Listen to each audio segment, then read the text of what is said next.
Sierra Oscar Foxtrot, this is 614. Status check on podcast. I'll copy over. 614, this is Sierra Oscar Foxtrot. Roger, copy all. Podcast going live. Time now. Hello and welcome to another most amazing, thrilling episode of the Sierra Oscar Foxtrot podcast. I am your host with the most, because nobody here is going to say otherwise, Brian Stanfill. And with me today is Matt, the commish, Nicol. How y'all doing? Everybody on behalf of the other side of the screen welcomes you. Thank you for having me. I appreciate it. I tune in mentally with them. I know all 5 of you. They're all sitting here watching. Well, I tell you, it gets expensive. I got to pay them to watch. And all those other ones are wondering, well, how did I not get paid? Wait, am I getting paid for this? Whoa. Oh, okay. Here, Whoa. we'll talk about that. Yeah, I mean, that's not in the contract, I think. So, welcome to the show. I want to know, and so is everybody else out there, are you originally from North Carolina? I am not. I was actually, I'm a relocated Yankee. I moved down here in about 1993 from Pennsylvania. I was born in Pennsylvania, and I was raised in North Raleigh in Lake County. So, Okay. Yep, went to elementary school, middle school, high school at Leesville Road. Really? Yep. All right. So, your family didn't like what was going on up north, and they're like, let's go warmer. Yeah, exactly. Well, I mean, it was at that time where RTP and everything was building up, and a lot of Yankees were relocating down here and for the jobs, and my parents were part of that group, so we decided to come down and partake in hospitality, and now we call this our home. Okay. Yep. Hospitality, huh? That was the field? Well, no, we partook in the Southern hospitality. Oh, okay. Yeah. So you guys walked in on the huge welcome mat, and you're like, yeah, thanks, we're going to call this home now. Exactly right. Oh, okay. Yep. What did they do, though? My father, he did water purification. That's what brought us down here, job relocation. And then my mother was a real estate broker and agent. So. So it's kind of in the genes there, the real estate. Yeah. I figured I would follow the footsteps from the family. So. All right. Did you start doing that before or after joining up? I did. I actually did real estate when I was 18 years old. I did it for about a year. Sold modular homes, and I started up the little saying of they're system-built homes, because as soon as you started telling people they were modular, they thought that they were mobile homes, and it's like, no, they're modular, and you give them the whole, it's built indoors, it's much safer, and with contaminants and mold issues and stuff back in the day, so it was just a lot easier to sell that at the time. And then I went in the military at 19, went in the Army. Okay. And tried to get away from North Carolina for a little bit, and I managed to escape it for a few years, and then Fort Bragg brought me right back. There you go. This is the black hole of the military. Once you're here, you're stuck here. So 18, you're selling these modular homes. Were you just kind of like stuck doing that? No, I had a girlfriend's mother that kind of brought me on, and she knew that my mom and parents and all were in real estate, and right out of the gate of high school there was not a whole heck of a lot to do. I mean, I was doing stonemasonry from the age of about 11, 12 until 18, and kind of wanted a different change of pace. I mean, hey, when you're young, you really don't know exactly what you want to do. Exactly. So it's true.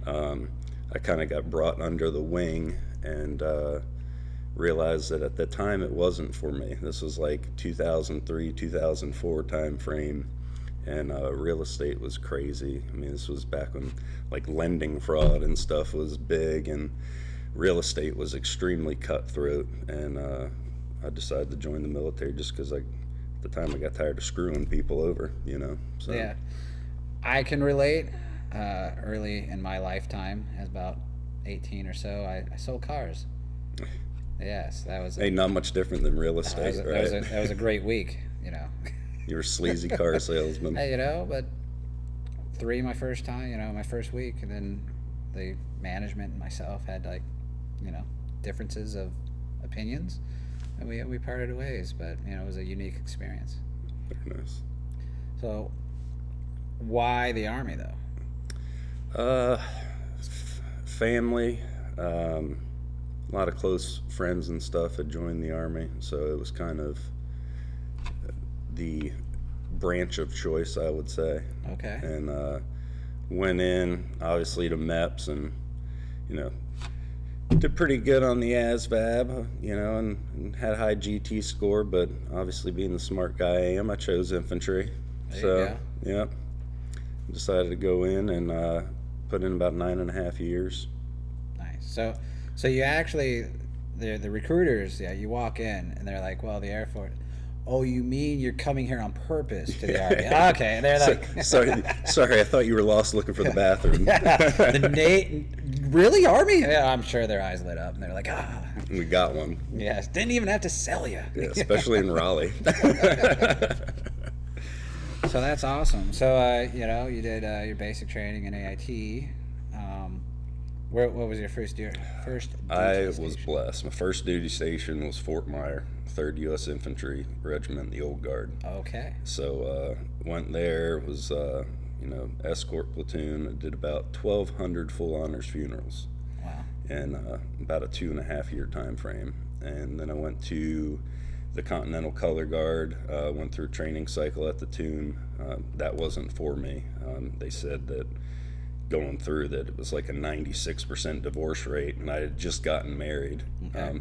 If I would have known that wasn't going to work out, then I probably would have gone through and gotten the tomb badge. But hindsight being what it is. I went Continental Color Guard, and that's where you go around. I was NCOIC for the Nations and the Joint Forces color team, so Final Four game or Super Bowls and stuff like that. The joint team. You're famous. No. Come on now, national TV. No, not really. I had some high-vis appearances. Yeah, I'm just so glad that I didn't make a fool out of myself on camera like I am. Sorry, what years are that? Because people want to know that they're drunk in stupor. 05 to 09. There you go, 05 to 09. Late 04, 05, 09. Rewind back to the Super Bowl. There he was. Didn't do a Super Bowl. Did NCAA Final Four game. Did a lot of baseball games, football games, foreign dignitary arrivals and stuff like that. So there's a lot of TDY time. And then I was a regimental recruiter there for a little while, and then transitioned to being a career counselor. Changed MOS to 79 Sierra. At the time I was doing stonemasonry, and it was had some crews running while active duty. Was very fortunate. And had Sticks and Stones of Virginia out in Fairfax, Virginia, and had the opportunity to get out, and then was kind of swayed to stay in, and went the career counselor route just to retain soldiers. I didn't really have to be there. I wanted to be there. My heart was in it for Gotcha. for the soldiers and stuff. So ended up coming to Fort Bragg, and was here for about another 4 or 5 years. Medically retired after that. About 9.5 years in, took a surgery, and got out. Yeah. Wow. So when you got here to Fort Bragg, because I guess I'm sure by that point you're like planning. You're like, okay, I'm gonna come back, and I'll just let the black hole of Fort Bragg just gravitationally pull me in there, that direction. Yep. Did you go to 82nd or? I did. I came to the 82nd side. Awesome. Yeah, was with 1 BCT. Did a 12-month deployment with them to Iraq. Actually, I reclassed when I was over there back to 11 Bravo. I was a career counselor, went on 100 combat patrols, and it's typically the guy that sits behind the desk that re-enlists people, doesn't go out there and do that, but I really wanted to be out there with the guys and, boots on the ground with them and showing them that I can relate. So yeah, that's good. Tell me more, sir. What was it like? I mean, the Tomb of the Unknown Soldier, you were like going in that direction, but then changed your mind. But this is a high profile position, being in the honor guard and stuff like that. Mm-hmm. And how did it compare with you transitioning over to the 82nd? Well, Honestly, when I was up there in the old guard, the first, like I said, 2.5 years was primarily doing full honors funerals and stuff, and then after that, the room for growth in that unit is doing a specialty platoon. So I mean, you have the caisson, you have the drill team, Tomb of the Unknown, and Continental Color Guard. So I was trying to pick out which flavor was best for me, and I decided to go the route of CCG just because I like being TDY and going out there and doing the cool missions instead of having all eyes on you all the time. I can handle the 30 seconds of the spotlight and then the camera shut off or go somewhere else, but when you're out there during the Hollywood time walking the mat, there's really no room for error. So That's true. As opposed to those guys who are amazing at the silent drill thing. that's impressive itself. I don't have the coordination for that. I mean, so. like, how much practice would that involve, like, in the background? It is just the training for any of those specialty platoons is it's weeks, several weeks, even before you get to go out there in front of anybody. So it's a lot of things. I mean, a lot of guys have about 80 hours just in polishing their shoes. So if that gives you any inkling of Now, funny you mentioned the polishing thing. So I was listening to another podcast, a more, humorous podcast, but they brought up a report that I guess huffing the polish fumes when burning is a thing. I think people do anything nowadays. It seems it's like Yeah. it's like when being deployed, you heard about that jenkum or whatever that people were huffing their own fecal matter and stuff. It's like, man, you guys are very desperate. That to be is doing desperate. that. I mean, because the stench of that had to be horrible. It's like, hey, do you want some of mine? We won't go into too much detail on that. You're gonna have to Google Yeah, yourself. you're gonna have to Google that. I one want it yourself. on your search engines for future. We got a use. couple more things you can look up too. But well, I guess let's talk about Veteran Harbor. Why not? Let's do it. This is Veteran Harbor's thing. I do it for Veteran Harbor on behalf of veterans. Veteran Harbor is a non-profit organization, and we are determined, like hell, to help the veteran. And those non-profits that are also trying to help veterans. And there's no one coming to save us. It's up to us. Yes. So, yeah. So our current endeavor, our most popular right now and forward-leaning endeavor, is the Robert Lee Project. Mr. Robert Lee is an individual who lost everything and fell into a huge pit of despair out there in Sanford. His mother died, his wife and child died in a horrific accident. Pretty much everybody died. Everybody died around him, and the house that they lived in is like just a shell of itself. Horrible. So with Robert's permission and allowing us to take on the property, we are going to repair it and restore it back to its full glory, and he will be the permanent steward of said property. This property will then be used in conjunction with the Harnett County Veterans Treatment Court. Outstanding. For those guys who are going through the programs to have that transitory place to stay. Outstanding. So that is the goal, and you can help us. If you want to donate, go to the Veteran Harbor website, which is right there. And man, I love that. That was coordinated. We didn't even rehearse that. See, that was all the behind-the-scenes rehearsal that we were talking about that needs to be done. Yep. Yes. So that's because we're on this wavelength here. All right, you got to be on the same wavelength with us. But go to the website. There's two ways you can help us tab, which goes to pricing. You can buy merch, which will help us, or maybe you want to play some golf and sponsor us. You can get up to 4 players. If you go to the last page, last tab is the golf tab. There's different levels of sponsorship, or you just want to be one guy, want to hit that little white ball down the field in Carolina Lakes, you can do that too. So registration and donations are all on the website.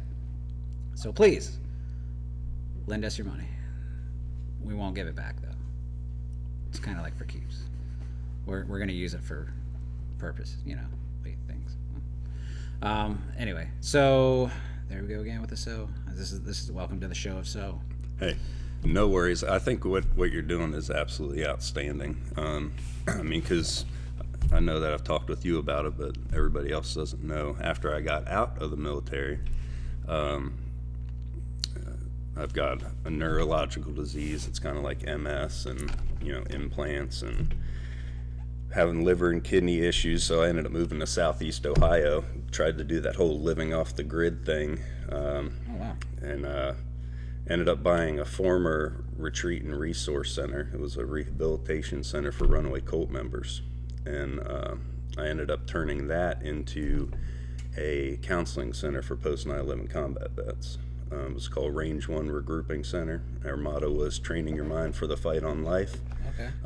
Because, like everybody that gets out, some guys deal with it and handle it better than others. For me, PTSD did hit me hard. When I was in and hearing about it, it's like, hey man, tiny heart, harden up, drive on. And when you get out and you're searching for that purpose and you have idle hands and time to think and you're staring at the wall all day long, that I really fell into that hole, and with injuries and things like that and going through different things, kind of lost my purpose. So I started the counseling center, one as a therapy for me and also a therapy for others because of the that 22 statistic.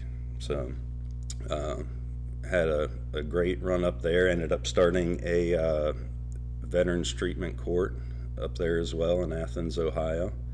And then we kind of fell through. My counselor ended up having some family issues and whatnot. We ended up shutting it down, and then wanted to come back here. I got tired of talking to trees pretty much. You're out there in the middle of nowhere, and decided to come back around like-minded individuals and get back here and continue to help vets.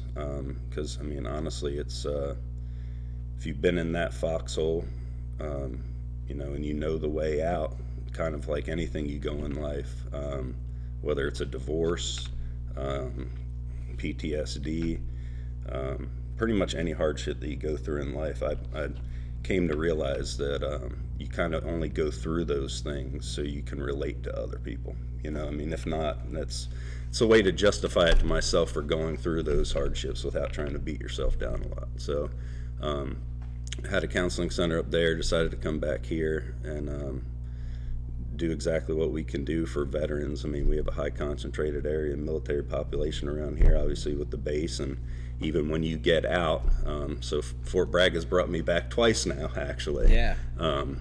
So now it's a matter of us being there for each other and lifting each other up out of that foxhole if we've been there before, and trying to kind of find our purpose.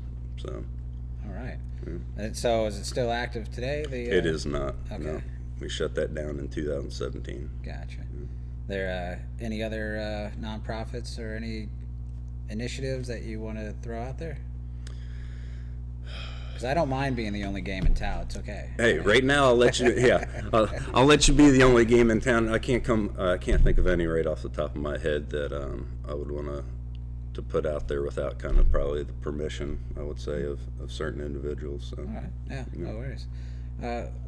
Now, we did go before the Harnett County board, and there's this old school, the Benhaven school, that was being, disseminated amongst other peoples because it's no longer needed. You guys built a whole new school. We did go before the board, and we did ask if we could get a little chunk of that, and I never knew what happened after that. What's the inside scoop? Well, the inside scoop on that is we're still trying to figure out what to do with that property. There's been a lot of inquiry on the one building, the old daycare center that was there, the kindergarten center.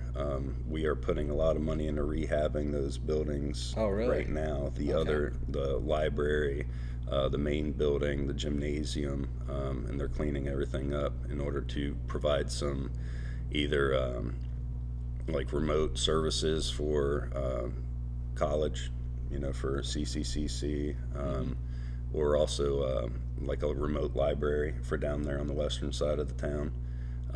Also just different community services and stuff like that as well are going to be housed there. So. Okay, all right.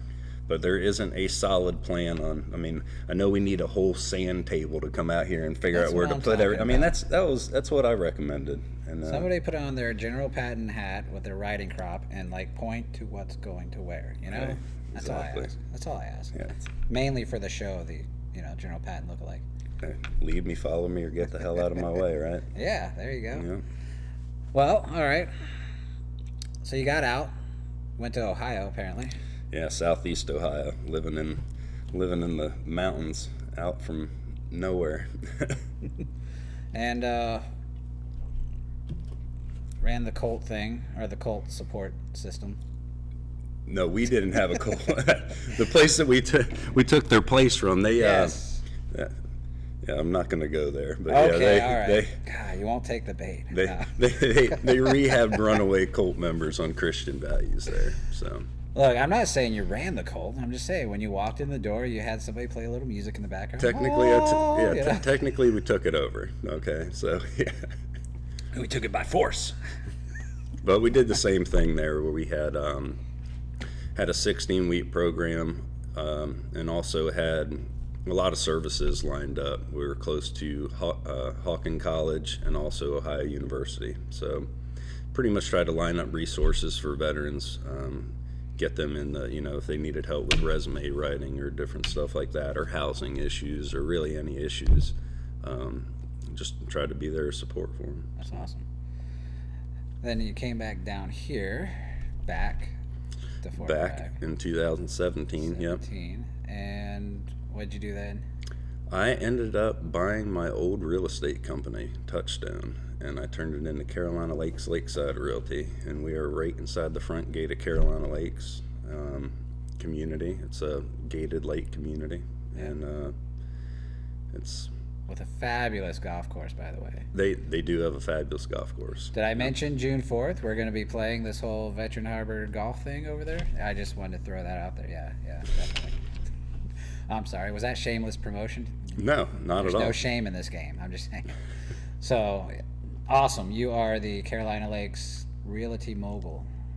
I reckon you want to call it that. Yeah, we hold our own. We do pretty well. I pride myself on being a non-franchise company, and we're very family-oriented.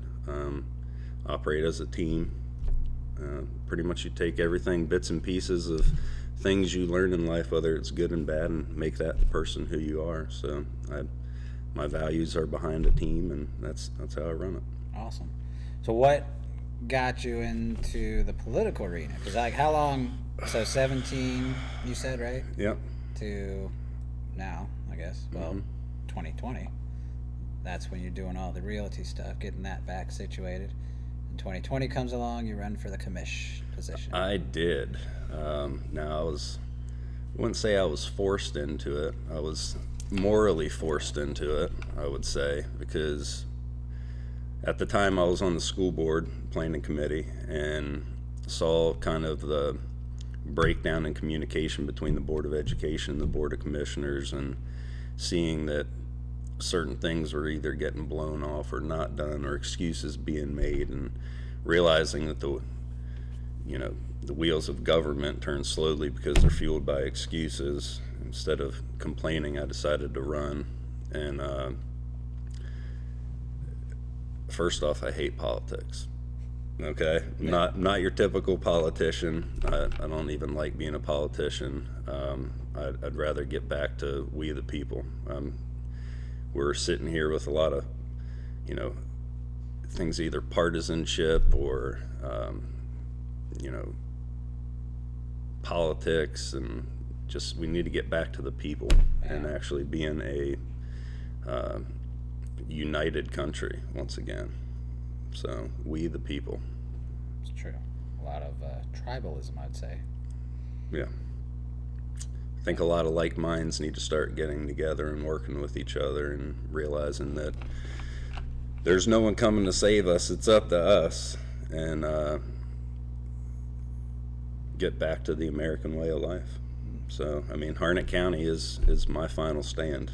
So there's no safe place for me to run to on this this earth. I mean, you and I, we've been all across the world. I mean, I've lived in many different places. I mean, I think people always try to figure out where they're going to hang their hat and settle down. And for me, it's here. Obviously, I'm back drawn to this area, and this is my home. It's my final stand. So from there, we can spread our wings, you know. But at least for now, this is it. This is it. So you jumped in there from the school board. What was it like to run for the commissioner position? Well, it got political. So, you know, going out there, I ended up running against 3 other individuals. And one of them was a former county commissioner. 2 other were locals in the area, locals to my same community. And ended up winning by plurality right out the gate, which means that I didn't have to have a runoff. So took the top seed, didn't have to have a runoff, and there was nobody running against me in the general election. So I actually had several months from that point in time when I knew that I was going to be in the position to start working, you know, behind the scenes with a lot of things and get things put in place so I can implement them as soon as I hit the ground running. So, Gotcha. Yeah. But yeah, the whole campaigning thing, I did everything unorthodox. I'm not a person that believes in signs. I hate seeing them. I hate seeing them out there. I think it's trashy. I did get signs. I put them out, I think, the first day of early voting. I think that worked out for me well, just because it was something new that didn't blend in with everything. But being out there at the polls every day, being involved in the community, and just trying to get down there and figure out what each person was dealing with, you know, and still doing that now. Gotcha. Yeah. You know, I would like to throw my, you know, hat into the ring for, like, slogan guy. I mean, I just automatically, I'm thinking, you know, great signage right here. Vote Matt Nicol. Easiest one to find on the ballot. I mean. See, well, honestly, you laugh, but one of my little statements is you have people coming in and you only have a few seconds to hit, you know, each person and actually touch them mentally, not physically. I'm sure you can touch them though if you want to. But I ended up saying, hey, I'm the low man on the totem pole, the last guy at the bottom of the ballot, you know, and as they would go in, it's just something that stuck with them. And we ended up pulling it out. So. Yeah. Well, I definitely think, I mean, putting the name to the face, because I've gone voting and I'm like, I don't know who this guy is. I don't know who this guy is. Mm-hmm. Then it's just party lines, you know, from there. Exactly. Yeah. So,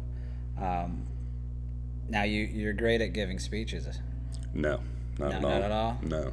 You don't have any special speech power going on there? No, that's not something I really have picked up quite yet. Well, I thought that was part of the political world. Like I said, I'm not much of a politician. I'm just a normal person. I got 5 kids and a small business, so right. It's like I said, nowhere to run. Well, that's good. See, look, always room for growth. Always. No more kids, though. No more kids. No more kids. They grow enough. They do. Speaking of. Yes. So, okay. Now, a little factoids, conspiratorial type stuff. Okay? Oh, here we go. This is what I'm concerned about, all right? And a lot of people don't know this. So, Harnett County used to be Cumberland County, then they split away. Somebody by the name of Harnett decided to carve their own little piece. So back in the day, 1720s, it was first populated, British people, and then mid-1720s, a lot of Scots, and then forth. So a lot of Scots hanging out here in Harnett County. A lot of Scots. All right. So here's the question. Now, census wasn't done. The first census there was 1880, and there was like 98 people there. 98 people. Not a lot of people. Now, really, I mean, and this is focused, there was a lot more in Harnett County. There was like actually 800 and something. But my really big curiosity is the seat, you know, the Livington, which still isn't really considered a city. It's a township, I believe. But anyway, going on. So 20 years later, 1900s, you see this huge drop. There's 68 people in all of Livington. Which you're like, okay, maybe, I don't know, drought, famine, potatoes, bad potatoes, I don't know. So then the question is, 20 years later, or 10 years later, 1910, a huge explosion, 370 people. Now, this is where the conspiracy comes, because we don't know. I mean, we weren't there. But could it possibly be that Prima Nocte was implemented to get more people in there? Too many Scots, huh? It could be. Well, in this case, there wasn't enough. We needed more. Well, here, maybe Raleigh was growing at the time, and people wanted to come down here. That's more of a sensical way of looking at it. We were a bedroom community 200 years ago. That's right. Well, Prima Nocte, bedroom community. I like it. Yeah, there you go. This is gonna get too. Are we going down that road? Maybe, if you want. We can. You can, definitely. That's the problem. Yeah. So I would say it's a problem, but I always look for feedback on these things. Nobody gives me any feedback, so it's tough being awesome. Now I have to maintain this high standard of awesomeness. Yeah, I think if you just kill it right out the gate, then nobody can criticize or critique it. No, but hey, feel free, follow, subscribe, leave some comments. Tell me I'm dirty, nasty. Tell me I'm, I don't know. Tell me I'm great. You could say that too. I won't hurt my feelings. But yeah, feel free, leave some comments too. So that was a thought, because then from there it just continued to rise up, Livington. Will it ever be considered a city, you think? See, it's a municipality, it's a town, so it's an incorporated area. I really don't know if technically it has city limits. So, if you would classify it as a city, I think it already fits that category. So, but they call it the town of Livington. We have the town of down here. If you go up north, they've got townships and stuff as well. Oh, so, all the little ones. Barbecue is my favorite. Barbecue Township, that's my favorite also, which hopefully one day there'll be a city down there, because we're actually the largest, highest populated, unincorporated area in the entire county. Really? And there's no municipality anywhere, in fact, anywhere on this side of the river. So you think barbecue itself is gonna? I think that would be a phenomenal name. We think North Carolina, don't you think barbecue? That's true. Right? That's true. That would be, and we're in Barbecue Township. Yes. So vinegar barbecue. That's the North Carolina way. It is the only way. Yes. Not that. What is it? Chicago? Is that the people who do that other barbecue crap? No, I think they imitate pizza in Chicago. Oh, maybe. Yeah. I think Texas or somewhere like that. I don't know. Somebody out there is doing this other barbecue thing, but vinegar barbecue, I think, is definitely best. Hands down. All right. Now it leads to another question. And I don't know, how's your guys' working relationship between Harnett County and, I don't know, Wake County? Don't really, I would say, have much of a working relationship besides outside of metropolitan planning organizations. Down here, we've got Campo, or up towards that way you have Campo, and different MPOs out this way in Fayetteville. You got FAMPO, pardon me, Fayetteville Area Metropolitan Planning Organization. So it's more of a partnership between the counties that work together in that sense. I would say the only other partnership we have would be that our county is a escape place or a bedroom community that a lot of people try to come down here to pay less taxes, and it's a shorter drive than taking the Beltline and up in Raleigh. I can hit Raleigh for 45 minutes from down south instead of waiting on the Beltline for an hour or so. Yeah. 401 runs through it. Yeah. People just hop on that. They live here and go work and spend their money elsewhere. Gotcha. Well, I know Angier. You got it that time. Say it right? Angier. Yep. Say, all right, cool. Get it. Angier. Say it 5 times fast. Little less French. Right, yeah, less Put French. some Scott into it. Yes, there you go. Wear a kilt when you say that name. Now, the weird thing to me is that you got both counties that come right into that city, or city, township. Yeah, the population area. Is there a constant tug of war? I mean, No. just seems like a weird thing. Is there like a demilitarized zone? Yeah, I mean, you have Fuquay and Anger up there on the border. Yeah, I think we actually have a line that we've painted now to let you know that you've entered this side of the town. There you go. So, Just start with beware. exactly. No. Bring me you're tired, you're hungry, you're sleepy. Unless you come from Wake County. Don't go there. Just bring me your tax money. There you go. Yes. Yeah. Well, I've got a fun factoid that I was going to throw out there. Yes. A What little, is your... a little 2 cents from 5 cents is what I'll call it. The history of the 2-cent piece. Okay. Do you know I do about not. that at all? No, sir, I do not. All right. Well, Treasury, a long time ago, was trying to figure out a way, and this was right during the middle of the Civil War. Okay. Okay. The 2-cent piece came out in 1864. Okay. And it was obviously right in the middle of Civil War. They were, we've got precious metals sign over there, and that's kind of what they were looking at, was the precious metals. And at the time, a 1-cent piece of copper, was worth more than what it was put on because of the value of the precious metal. So the 2-cent piece came out to actually kind of equal that out to where it would be, the face value would be the same as the mineral or whatever, the So what was the 2-cent piece made out of? copper. Oh, okay. Yeah, it's a 2-cent piece. It's a 2-cent penny. In fact, I got one here. Do you? On me. I do. Oh my actually. God! Yeah, Here, 'cause we'll go ahead. I don't think I've ever seen We'll one. pull it out. And I like coins. I do collections of coins. I do as well. Now,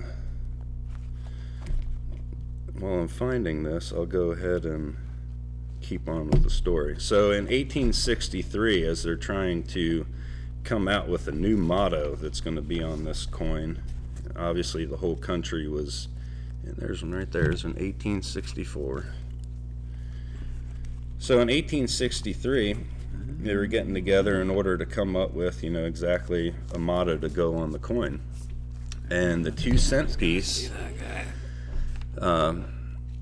is actually the first coin or that first U.S. currency to actually have "In God We Trust" printed on it. Okay. So they came out with that motto as a way to unify the country during the middle of the Civil War, and they put it on the 2-cent piece.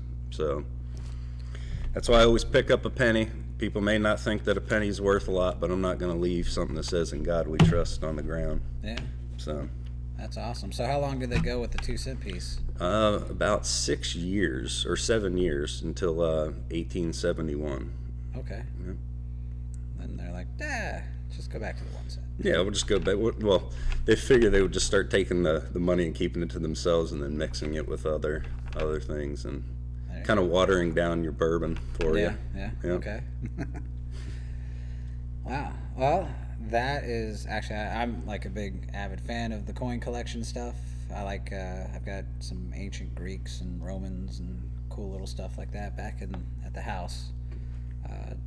Several like 1800 series, maybe a 1700 series quarter, from.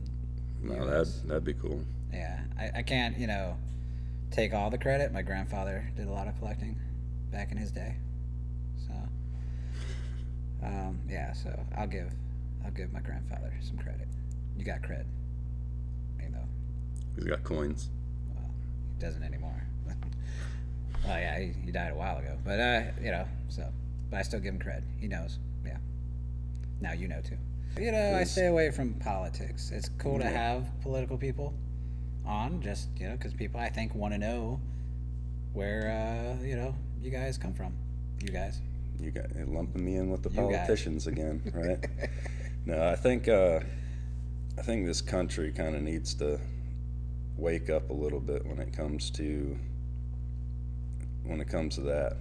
As far as politics and everything, it seems to consume a majority, if not a plurality of all the conversations that go on every day. I mean, I remember growing up, and it didn't seem like politics was ever talked about. You know, you didn't even tell people who you voted for. You know, I remember my parents or grandparents even saying, "Hey, no, it's between me and that booth." You know, I come out. You know, I voted for who I voted for, and once you came out, you shut up and you went back to work the next day. Now it seems like every single conversation that we have, doesn't matter what it is, has to be political in some sort of way, and it's just talked about every single day nonstop. So, I mean, I miss talking about fishing and hunting and stuff like that. You do any of that? I do. Okay. I do. I offshore fish. I recently picked up that hobby about a year and a half ago, and that's my passion. If I don't have a meeting or I have a break and I can get down there to the coast and get offshore, I am out there. Not much going on past the breakers. Yeah. It's between you, God, and the fish.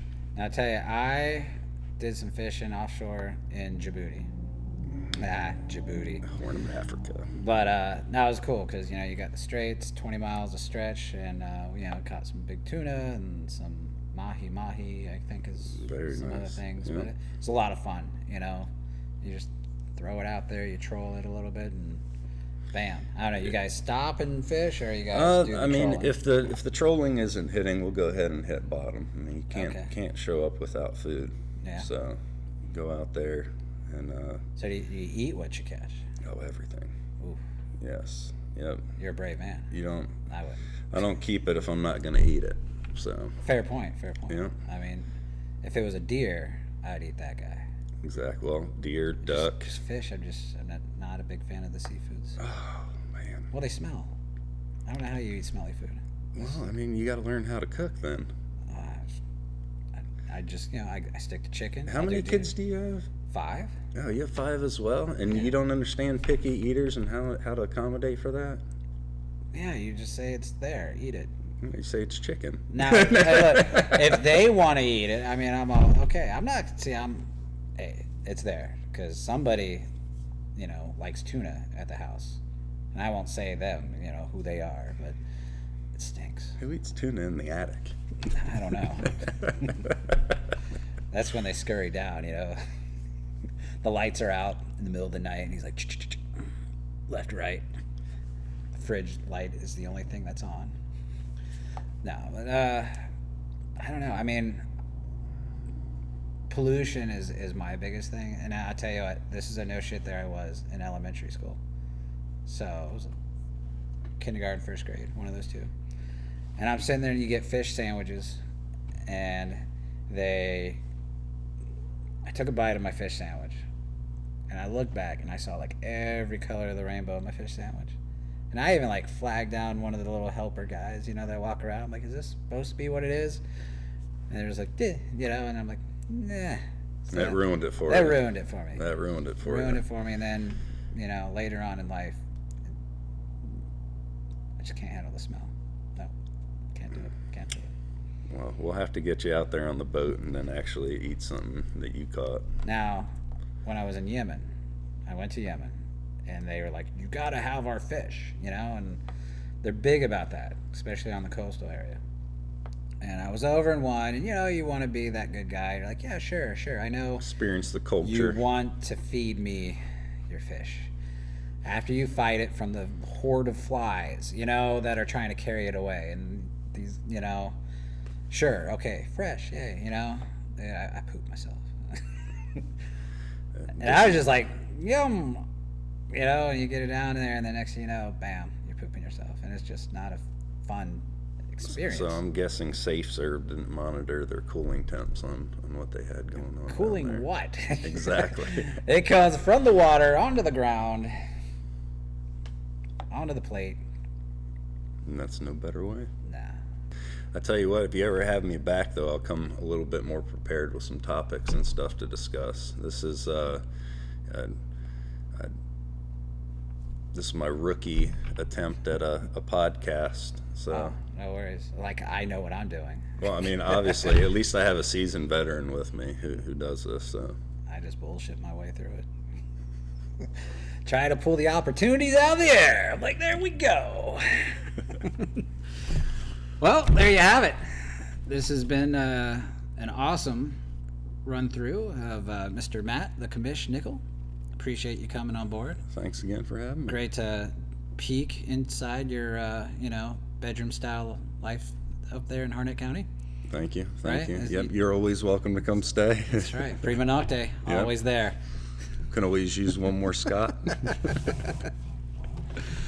Well, once again, like, follow, subscribe.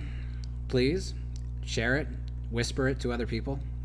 This is Brian Stanfill, host, and I hope to see you again on the next one. This one will be around April 15th. There you go, tax time.